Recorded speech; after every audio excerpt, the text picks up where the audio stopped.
Hello guys, welcome to my channel oh my dish. আজকে আপনাদের জন্য নিয়ে এসেছি অসাধারণ মজার একটি রেসিপি, তালের পিঠার সাথে তালের কাপকেকের রেসিপি। তালের মিষ্টি গন্ধে মনটা ভরে ওঠে। আপনারা যারা এখনও আমার চ্যানেলটি সাবস্ক্রাইব করেনি তারা এক্ষুনি সাবস্ক্রাইব বাটনটা ক্লিক করে দিন। আমার ভিডিওটা ভালো লেগে থাকলে একটা লাইক দিয়ে পাশেই থাকবেন।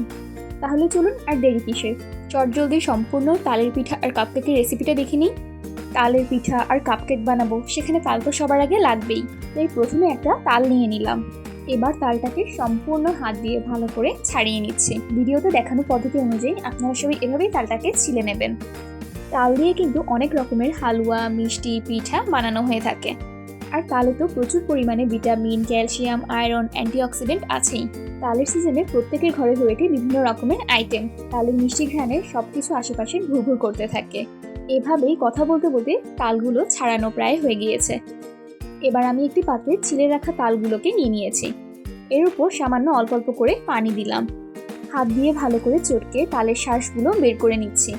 কিছুক্ষণ পরপর অল্প অল্প পানি দিয়ে এভাবে করে তালের শাঁসগুলো বের করে নিতে হবে। গ্রামে তো সবসময় তালের সিজন আসলেই পিঠা, পুলি, পায়েস সবকিছু উৎসব লেগেই থাকে। শহরের ব্যস্ত মানুষদের তো আর সবসময় গ্রামে গিয়ে এই মজাদার পিঠেগুলো খাওয়া হয়ে ওঠে না। তাই তাদের খাওয়ার সুবিধার জন্যই আমরা নিয়ে এসেছি তালের পিঠার এই ভিডিওটা। এভাবেই আপনাদের সাথে কথা বলতে বলতে তালের রসটা সম্পূর্ণ বের করা হয়ে গিয়েছে। বেশ কিছুক্ষণ সময় লেগে থাকলেও অবশেষে আমাদের তালের রসটা বের করা শেষ। এবার আমরা মেজারমেন্ট কাপের 1 কাপ চালের গুঁড়ো নিয়ে নিয়েছি। এবার 1 চামচ বেকিং পাউডার দিয়ে দিলাম। আধা চামচ বেকিং সোডা দিয়ে দিয়েছি। 1 কাপ থেকে সামান্য একটু কম চিনি দিয়ে দিলাম।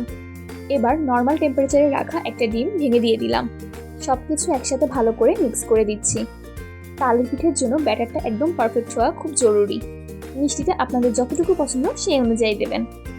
এবার আমি 2 চামচের মতো সয়াবিন তেল দিয়ে দিলাম। স্বাদ অনুযায়ী 1 চামচ লবণ দিয়ে দিলাম।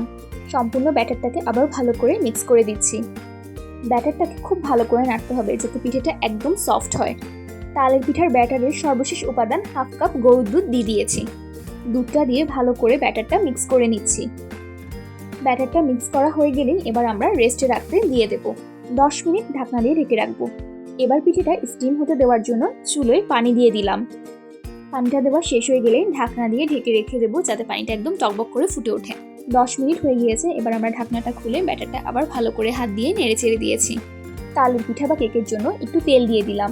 এবার চারপাশে তেলটা ভালো করে ব্রাশ করে নিচ্ছি যাতে সব দিকে লেগে যায়। এই পাত্রটা ভালো করে ব্রাশ করা হয়ে গেলে এবার আমরা কাপকেকের জন্য ছোট বাটিগুলো নিয়ে নেব। ছোট ছোট কাপকেকের বাটিগুলোকেও এবার আমরা ব্রাশ করে নেব। ছোট সাইজের এই বাটিগুলোতে যখন কাপকেক হবে এত কিউট লাগবে বলার বাইরে। আর এভাবেই কথা বলতে বলতে আমার সবগুলো বাটিতে তেল ব্রাশ করা শেষ। এবার আমাদের রেডি করে রাখা তালের ব্যাটারটা আমরা ছোট ছোট কাপকেকের বাটিগুলোতে একটা একটা করে দিয়ে দিচ্ছি।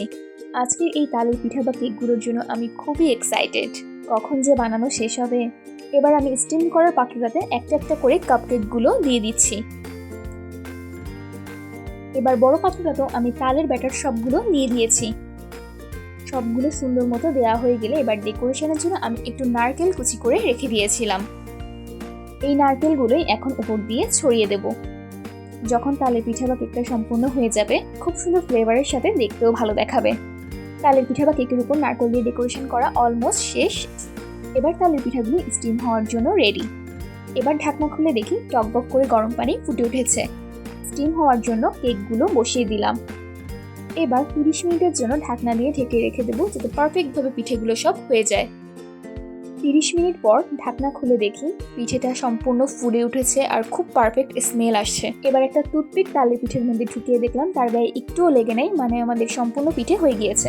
তালের কেক বা পিঠাটা ঠান্ডা হওয়ার পরে ছুরি দিয়ে চারপাশে কেটে নিচ্ছি যাতে পারফেক্টভাবে উঠে আসে। এবার উল্টে দিলাম আর দেখুন পারফেক্টলি একদম উঠে গেছে। মাশাআল্লাহ, দেখুন তালের কেকটা কত সুন্দর পারফেক্ট হয়েছে। এখন আমি ছুরি দিয়ে স্লাইস করে সবগুলো কেটে নেব। দেখলেন তো কি সহজে তৈরি করে ফেললাম তালের পিঠা বা তালের স্লাইড কেক। তালের এই স্লাইড কেক বা পিঠাটা সম্পূর্ণ কাটা হয়ে গেলে এরপর আমরা চলে যাব কাপকেকগুলো উঠাতে।